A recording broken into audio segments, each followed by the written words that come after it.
So let's cut to the chase. I'm going to show you this complete solar system installation, which is both on-grid and off-grid capable. I'm going to show you detailed performance data of exactly how much electricity, how much energy does this actually produce. I'm going to show you the full installation of what we've installed, how and where and why, including our solar panels, sizing, etc. I'm going to show you how does this operate in a power cut scenario when we lose power from our public grid. I'm going to show you also the battery storage area and what batteries we have connected and how that operates with the main unit in a power failure type scenario. I'm going to show you even how we can have a generator connected to give us extended run time in an extended power outage. I'm going to show you also what this system costs to set up, and then what the financial cost benefit analysis is of your return on how much do you get back for what you invest in a system like this. I'll also, after that, we will talk a little bit about maximizing the utilization of your solar energy with a clever device here called a solar power diverter. And then a little bit at the end, I'll even talk about how fantastically this particular system works in conjunction with pool heating, because we have a pool here as well, and the way that you set it up to maximize the utilization of your energy for diverting to your pool as well. So stick with us. Lots of fantastic information here, and it's all free. If you're going to go out and build your own system or get your own system installed, lots of little bits of tips here that might really help you decide exactly what you really need for your situation. So stick around and let's get right into it.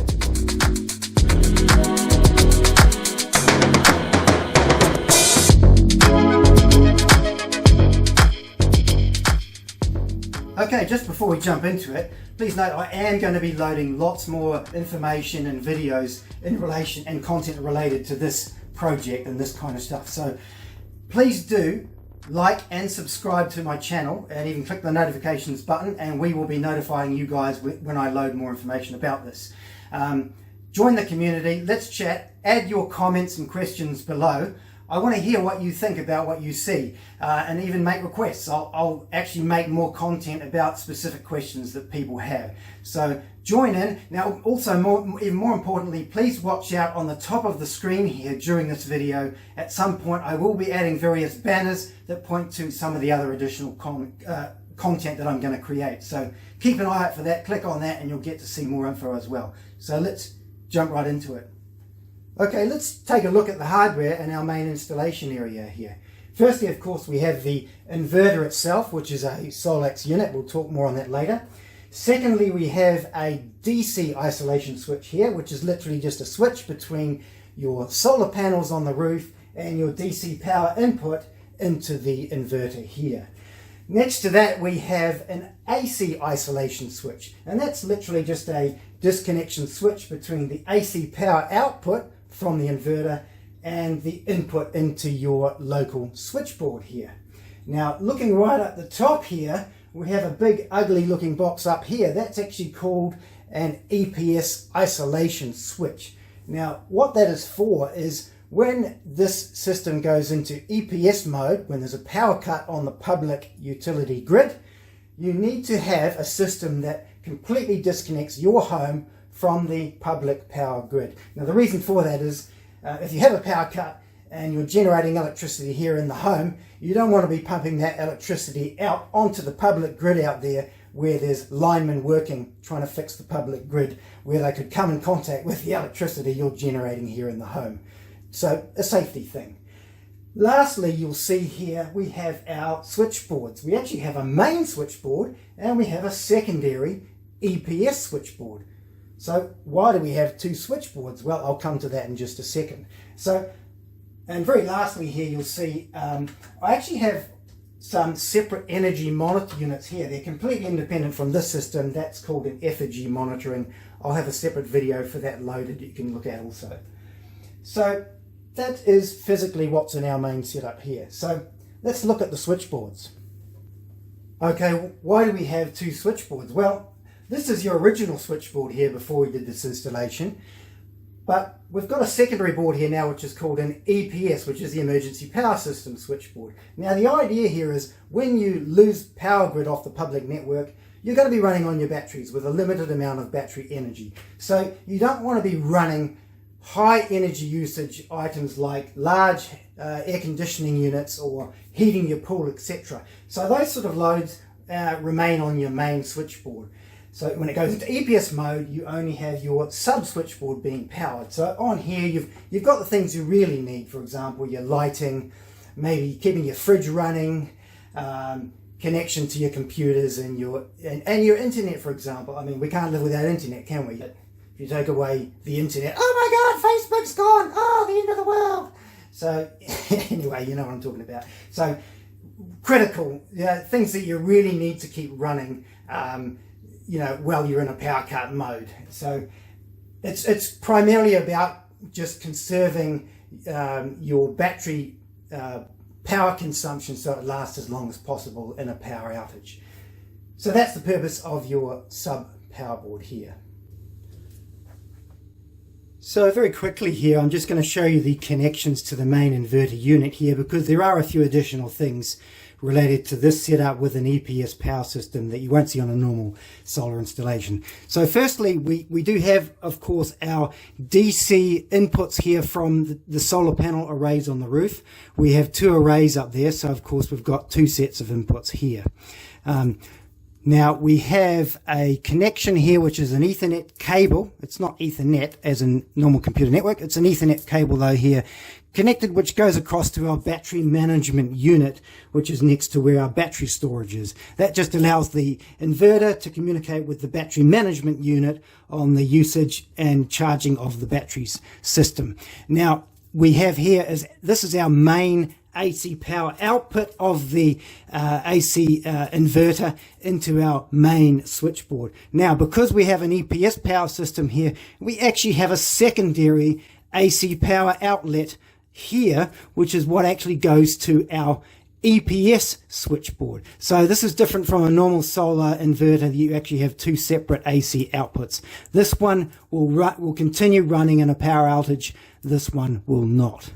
And over to the end here, we have another pair of DC power connections. Now this is actually running at about 700 volts DC, and this is a DC connection to the battery management unit on the other side of the hallway, which is next to our battery store. So we need to transfer a lot of energy back and forth between our batteries and that battery management, that BMU unit, and this is the power bus that actually does that and brings the energy from the batteries into the inverter when we're generating, and of course feeds energy back the other way when we're charging the batteries. Now it does run at about 700 volts DC. That is a high voltage. That's a very high voltage, but we need a high voltage because that needs to be able to run across a reasonable distance, and because we're transferring a lot of energy, we need to have a high voltage so that we don't have to have such a high current flow, if you understand your basics of power, voltage and current flow. So those are your main connections on the main unit here.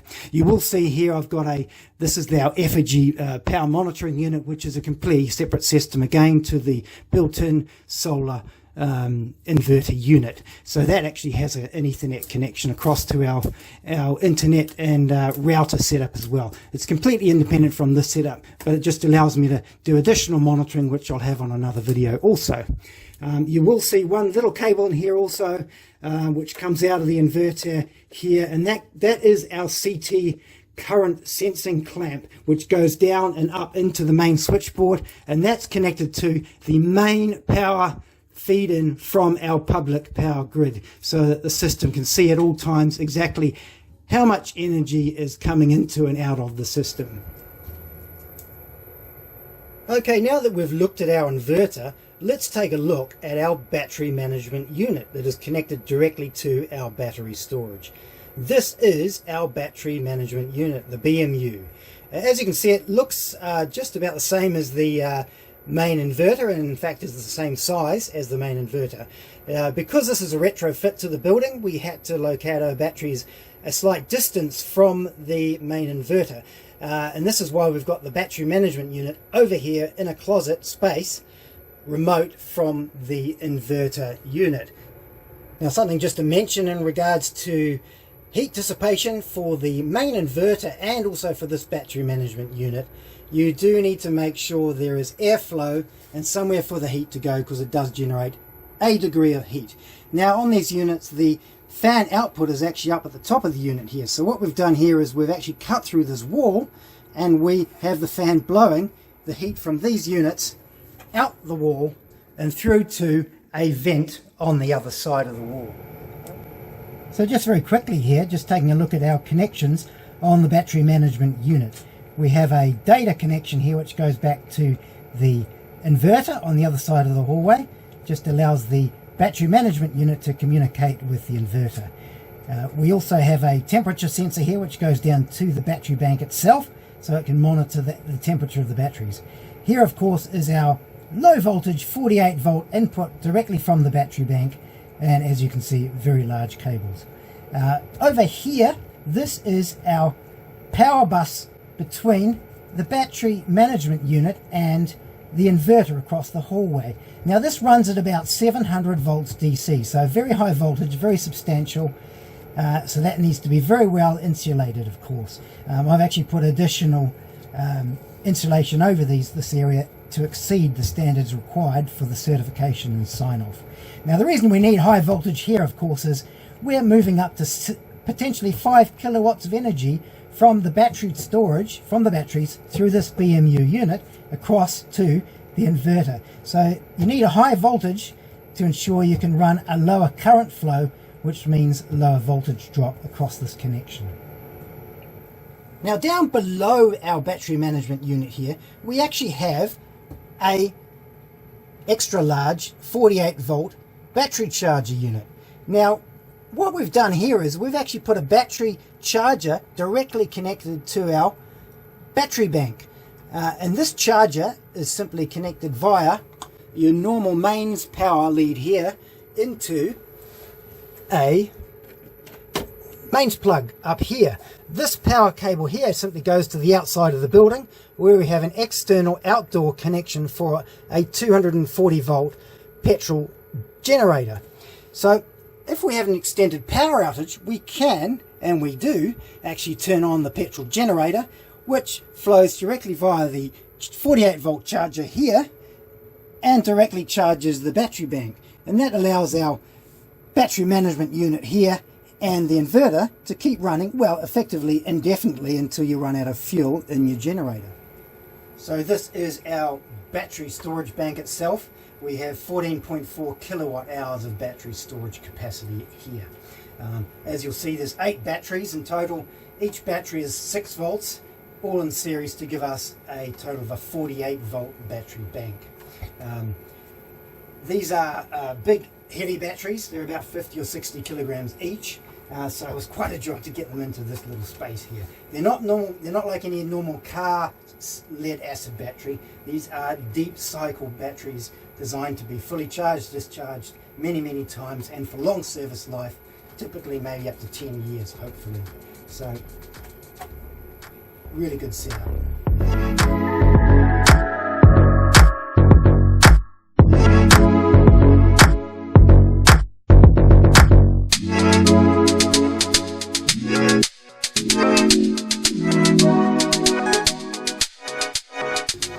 Okay, let's take a look at our solar hot water diversion system that we have installed. This particular unit is a Paladin, which is designed right here in New Zealand.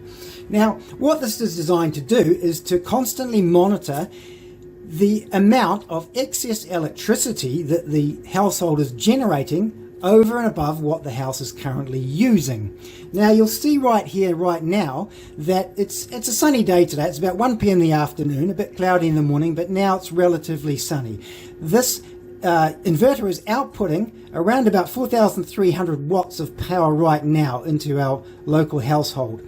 Now, the house itself is only needing about generally 1,000 watts an hour of energy. So there's, as you can see right here, there's over 3,000, so 3,200 watts of excess power that our solar system is generating right now that the household otherwise wouldn't be using. So normally that amount of power would be pumping back into the public power grid, and we would be getting small credits from the power company. Now, we don't get very big credits here as a number of cents per kilowatt. So it's much more cost effective if we can utilize that extra energy somewhere in the household rather than selling it to the grid too cheap. And what this is doing, all of that excess energy is being diverted to our hot water cylinder to heat our hot water. Now you'll see up the top here where it says out. So that is actually indicating how many watts of energy is actually pumping back out to the grid at any point in time. Now you'll see it's actually just gone up to about 700 or 800 watts. So what that means is our hot water cylinder, literally in the last minute as I've been talking, is probably getting up to a fully heated state. But for the last maybe hour or so, and you'll see this on a graph shortly, this system has been diverting the exact amount of excess energy that the system is generating all to our hot water cylinder for heating our hot water, for use as hot water. Now, the very clever part of this system here is that it's not just a simple on-off switch or relay. It's continually monitoring the exact amount of excess energy, and it constantly adjusts the amount of power that it diverts to the hot water system to attempt to zero out any excess power that goes back to the grid. Once, of course, we have charge in the morning, the system, once it's finished charging its batteries, and then slightly after that we actually have it a sequence running our swimming pool heat pump for about an hour or so, which uses about 2.5 kilowatts of power. Once it has then completed that and there's still excess energy, that is when this unit kicks in and says, okay, we've charged our batteries, the pool pump has done its heating and it's used that power, and now from this point in time we've actually got excess electricity for the next couple of hours. So whenever it's detecting that excess, it's diverting it to hot water. A brilliant system. You can almost think of this as an additional battery storage, energy storage for the excess solar that you can store, which of course once your batteries are topped up you've got nowhere else to store it. In this case you're storing it as heat energy rather than electrical energy. Brilliant setup, and it really improves your total utilization of your solar that you've generated locally. Okay, just a couple of other additional things to note on this display of the Paladin. It actually shows us the temperature of our hot water cylinder right here as well, which is actually currently sitting about 61 degrees. That's centigrade, not Fahrenheit, okay, centigrade. But that's about our topped up temperature. So this is again why we are now showing here an out figure of 800 to 900 watts of power, which is now feeding out to the grid, because there's no rush for it to go. It's already charged its batteries up this morning. The heat pump for the pool has already run for an hour or so and heated the pool. And then we've already heated our hot water via this Paladin diversion up to our maximum temperature. So now the house is still generating some excess power, so it's going out to the grid, which we will get small credits for, but it's not a great amount of money. Now you will notice here a thing here, exferred, which is transferred. And so that's actually showing that we've actually transferred just under 6 kilowatt hours of electricity, which has gone into the heat energy into the hot water cylinder. So that's literally like having an additional 6 kilowatt hour battery storage on our solar system here. Obviously it's stored it as heat energy rather than battery, but that's, 6 kilowatt hours of extra energy storage on top of the 14.4 kilowatt hours of battery storage that we already have. So this is a great way to add an additional energy storage to your solar system, and I highly recommend looking at it as an option for any system you're looking to put together.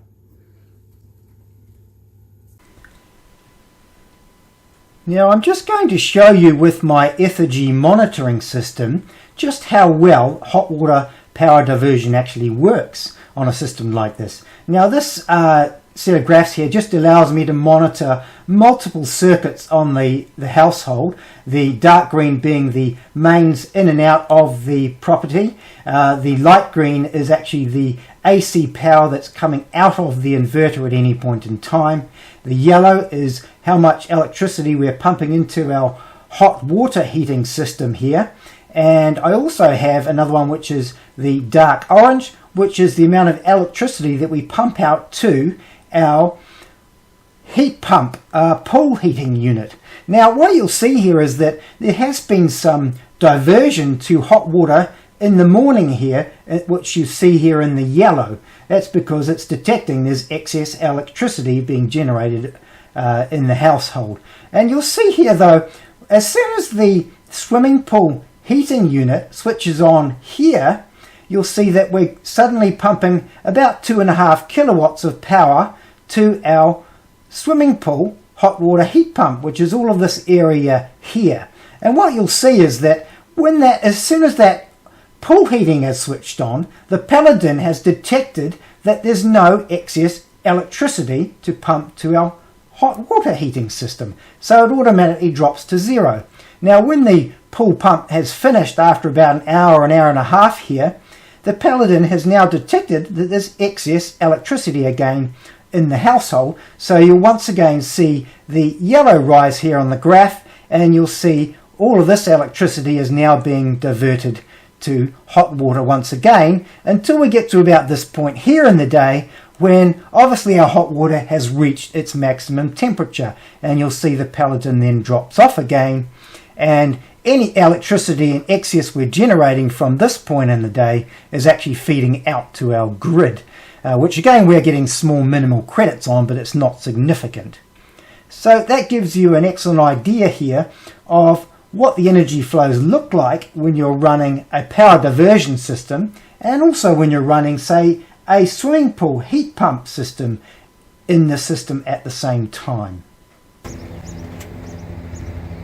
So here is our complete solar panel array setup. You'll see we actually have 2 arrays here. Each array has 13 panels, and each panel is rated at 305 watts. You'll see it's relatively large. It's about 13 meters long on each of these arrays by about 1.6 meters across. So there's actually a total here of nearly 40 square meters of solar panel surface area. Now this total array actually gives us 7,920 watts of total solar peak power, which is actually higher than the maximum capacity of our inverter, which is 5 kilowatts. Now there's a reason why we oversize the panels, and I'll come to that in a little while.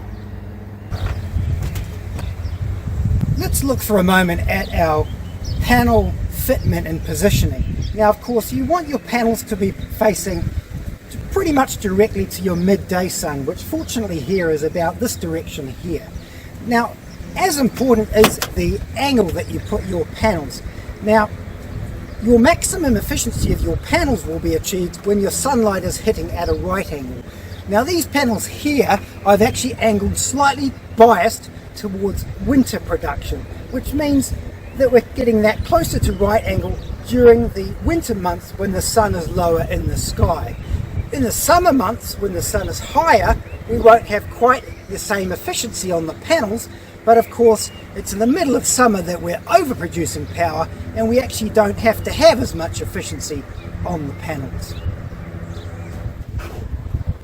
So let's talk panel shading for just a moment. The only issue I had here with shading was actually that tree there, which I did trim down by about 4 or 5 meters so that it didn't shade our panels as the sun rose early in the morning. Now one really important thing you need to know about an individual panel array like we have here is if you have even a small amount of shading on one panel, that will drop the total production of that entire array of panels. So it's absolutely critical when you set up your panels that you do not have any shading appearing on any particular panels during the day, because it will just drop the production output of the entire array. Now, just to emphasize further the issue of potential partial shading of your arrays, because again, if you have even one panel shaded, it's going to drop the production of the entire array. I did realize on this installation after about a year and a half that in the middle of winter, because the sun is quite low, my distance between my front array and my rear array here was resulting in some shading appearing on this rear array from the front.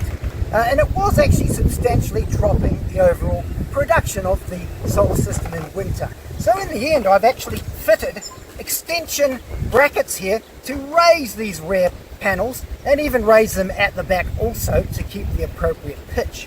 On the front array, I've actually slid that entire array down as close as possible to the surface of the roof to give us the maximum gap here between that front array and this rear array. So if you're doing arrays like this where you've got particularly elevated arrays to get your sun angle, make sure you have a big enough gap between each of your arrays front to rear. So here we have a quick view in behind the solar panels. As you'll see, we've got our main power inverter feed here, which goes virtually in a straight line in this conduit down to our main inverter, all completely sealed. Each panel itself is simply a in-series feed to each of the next panels, so it's one big series loop. There's no individual inverters in here, such as something like a solar edge system, which is a completely different system. So very simple, it's purely panels, there's not a lot to go wrong up here. A couple of quick points. When you mount into your roofs, there's lots of different kinds of roofs out there. This one is an iron roof, so we were able to use a lot of the mounting screw points that were already in the roof, so we had to put minimal holes additional into the roof. Anywhere you do pierce your roof, you want to do it on the top of a ridge and not down the bottom, so that we of course minimize any water ingress into our roof cavity. Now you'll also see that these brackets of this type, they are height adjustable, so once you've even installed this whole setup, you can over time tweak and move the panels up and down slightly and experiment and see what the results are on your inverter setup to where you're going to get the maximum performance. Now, just talking about installation cost here and labour involved. Now, as you'll see here, there's a lot of fittings on this rooftop setup with these panels. I did calculate it. It was something like about 700 or 800 screws and bolts I had to put in to put this entire array on the roof and fit all of the solar panels. Now, I did it all myself, pretty much this whole installation, apart from the final fit off by a registered electrician. Now, so if you're looking at doing a system like this, you can potentially save a lot of money if you think you're able to do this fitment up here yourself. It's just a lot of mechanical work, but I would say this probably took me a good 4 or 5 full days with a couple of extra hands helping me to put all this bracket up here, fit it, and then fit all the solar panels. But if you think you might be able to do it yourself, you could save a lot of money that you might otherwise pay a contract to do.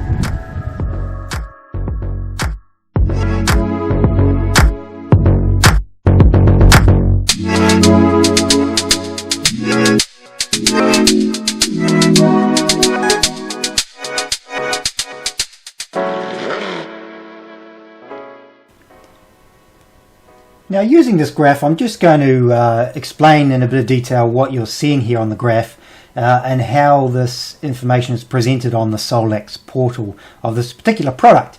And to give you an idea what sort of energy flows are occurring on a system of this sort of size with this sort of battery storage. Now, the green here represents how much energy, you'll see across the top here, during the day that the entire system's pulling through the solar panels into the inverter. Now, what you'll see in all this sort of reddy orange area that you're seeing through here, that's how much AC energy the inverter is actually pumping out into your local switchboard. Now, the gap in between here, which is all this greeny area you see here, that of course is actually energy that is going back into battery storage. So of course your solar is pulling in this much, but only this amount down here is actually being output. So the difference is obviously going to your battery storage.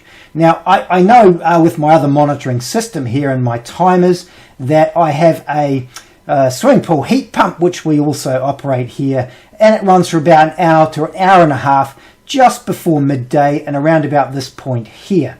So a lot of this red orange sort of power generation you see here is actually all electricity that's going to our pool heat pump to heat the pool. And you'll see at this point here we get this sort of a light bluey green sort of graph areas appearing from here onwards in the day. All of that area that you're looking at right there is actually excess energy that the system is generating on this day, which we can no longer charge to our batteries significantly. Our hot water heating has been heated already, and our swimming pool's been heated. So this is excess power that we've got nowhere to go, so it's actually pumping back to the grid. So all of that energy you're seeing in the blue here is energy that's being pumped back out to our grid. That blue line indicates what energy is coming into or out of the household. So you'll see overnight we do have this consistent 600 or 700 watts of power when there's no sun, and the batteries are down obviously up until early morning. But you'll see here through the day that we're basically not drawing virtually any energy from the public power grid. You'll see here in the evening time here, the green line of solar production here has dropped right down. The sun has gone down, but we've got a reversal that our inverter AC output power that's pumping out into our local switchboard has now gone up here quite significantly. So either we've turned on some ovens, or the swimming pool jets might have been turned on and consuming some power here, and all of this power right here is being supplied as AC power out of the inverter, and the energy is coming from our battery storage. So you'll see here that eventually the battery storage does start to dwindle here through to late in the evening, close to 10 or 11 at night. So once we get to that point, we're down to running off the grid again. So that gives you a rough idea of what the energy movements are typically like on a system like this. So why do we have nearly 8 kilowatts of solar panels on our roof here when our inverter is only capable of a maximum of 5 kilowatts maximum output? I'm going to show you exactly why on this graph. Now you'll see in this particular day, the light green represents our total energy production that our solar panels and inverter combined are generating and pulling into our household. Now you'll see in the morning here, it starts to rise quite rapidly, and we get to our maximum output here at around about 9 AM in the morning. And we've actually maintained a fairly near maximum 5 kilowatt output of our solar system here in generation right through to what we've got nearly 4 PM in the afternoon, at which point we get a relatively fast drop away as the sun is going down. Now, if we only had 5 kilowatts of panels on this system, you would see much more of a bell curve rather than a very long flat top maximum output for the whole day. So you'll get something where your energy will rise very slowly in the morning, and you might get up to about your maximum output capacity of maybe 5 kilowatts here right in the middle of the day when the sun's at maximum, and then you will start dropping away again right down here and through to the end of the day. Now in that situation, what you're doing is you're missing out on a whole lot of extra energy that can be generating late in the afternoon here and early in the day here, which is often when you actually need it. So solar panels themselves are actually a relatively low cost per unit compared to a lot of the other hardware and installation of a solar system like this. So it's actually very much cost effective to oversize your panels and gain all of that additional energy that we have here early in the day and at the end of the day here, even though your panels are for a period right in the middle of the day going to be capable of generating somewhat more power than your inverter can pull into the system and into your household. If you do the numbers, you'll see it's actually very, very cost effective and more beneficial to oversize your panels up to around about 50% bigger than what your inverter is capable of. So that's the concept behind oversizing. Okay, so the big question that a lot of people are asking themselves is, do you need to add battery storage to a solar system like this? Well, here's the answer. So, and this is one of the most important things you can take from this entire video. Now, if you happen to live in a jurisdiction where you get power credits that are almost as high per kilowatt hour as what you pay, and you're not worried about having some off-grid capability, yes, you can potentially go without a battery system. However, that's not the case in most cases.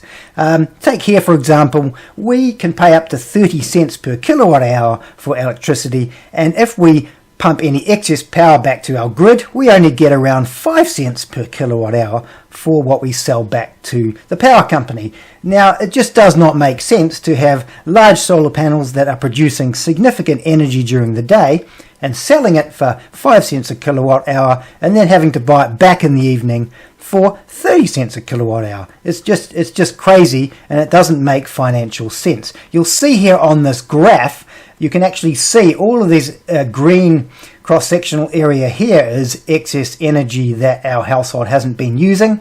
In this case, it's gone to our battery storage, but without that, it would be pumped back to the grid. And also in a light blue area all through here, you will see that's excess energy as well. We've actually topped out our batteries, and we've topped out our hot water heating and our pool heating, so there is still some excess here which has gone back to the grid. And you'll see at the end of the day, we've actually, where the sun's gone down, but we've suddenly had some high energy requirement. In this case, we've been able to support that with our battery storage, but again, without battery storage, you would be buying that energy back off the grid for their retail price that you may have earlier in the day sold back to them at maybe only 5 cents a kilowatt hour. Now, just a quick comment, all this excess power back here, by the way, we sometimes use that by turning on our pool heat unit when I see excess power like that, and give our pool a really nice heat up boost, because all that power, we get virtually nothing sending it back to our utility company, so we might as well use it ourselves to enjoy. But that's the concept of matching supply to the demand of your electricity, and this is absolutely critical with any installation that you do. Okay, so how much does this solar system actually generate in electricity? And more importantly, how much money does it save us in electricity costs? Well, I've got the answers right here.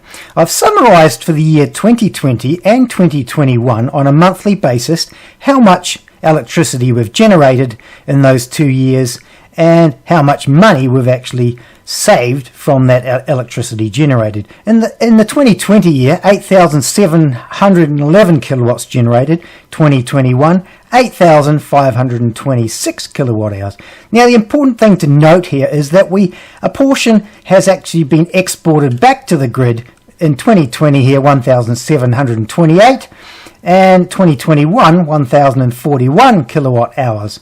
Now, of course, the amount that we get paid for those exports back to the grid is relatively low. Now, I've based the calculation here on a 7 cents per kilowatt for what we feed back to the grid, and 29 cents per kilowatt average on what we pay to purchase from our electricity retailer. Now, the most important number here is these numbers here, of course. I've calculated this annual dollar value that we've generated from the solar system, which is based on those above two prices here.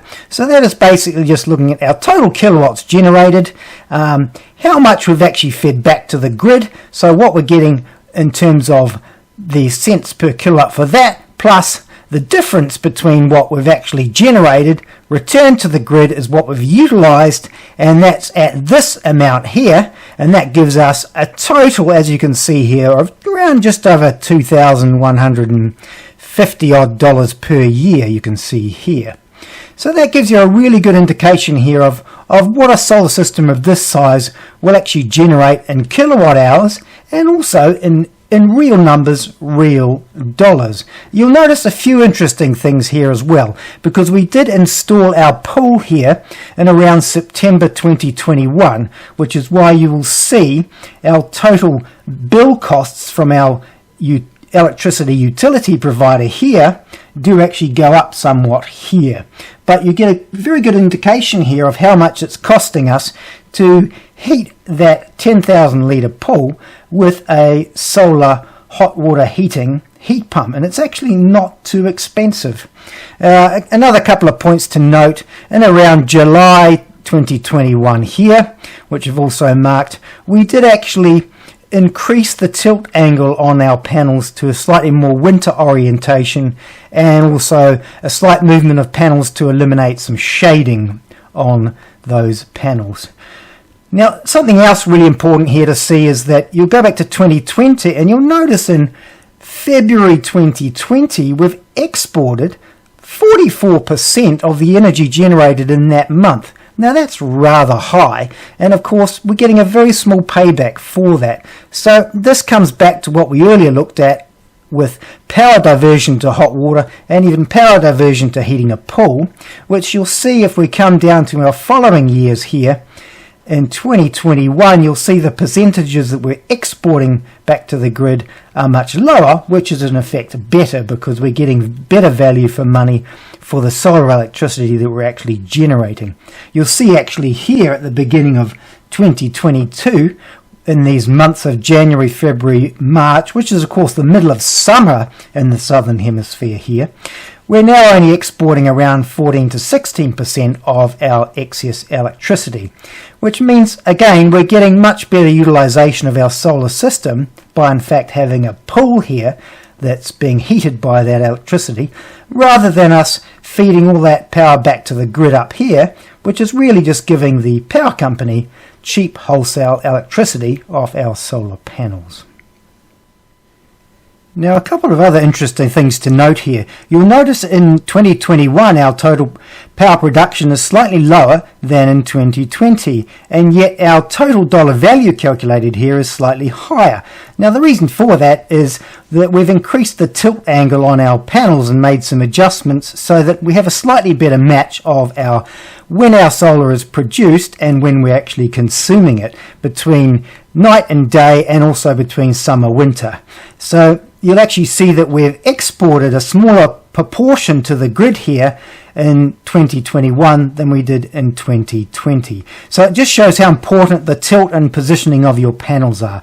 Now, moving across to just talking about the pool, we are heating a 10,000 litre pool to around 32 degrees centigrade. That's centigrade, not Fahrenheit. A very comfortable temperature. Now, because again we're doing a lot of that heating and running that pool heat pump during the day when we have excess solar power that the house isn't otherwise using, and therefore it's a very cost-effective way of utilizing that power that we would otherwise be sending back to the grid at only 7 cents a kilowatt credit. And so you'll see here that running this very large pool in these first 3 months of 2022 compared to 2021 here, the total cost on our utility power bill is actually only going up around the $40 to $50 mark per month. Now, considering we're running the entire pool heating and the heating pumps, etc., that's extremely cost effective, and again shows how well you can utilize this solar power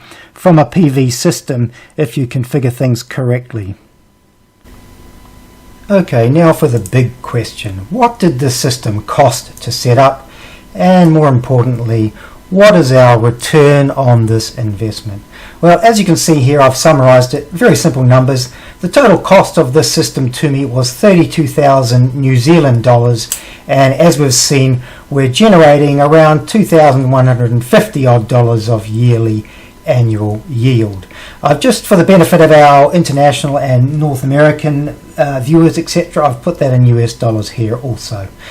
So based on this number that you see here, we're getting a return on our capital of around 7%, as you'll see here.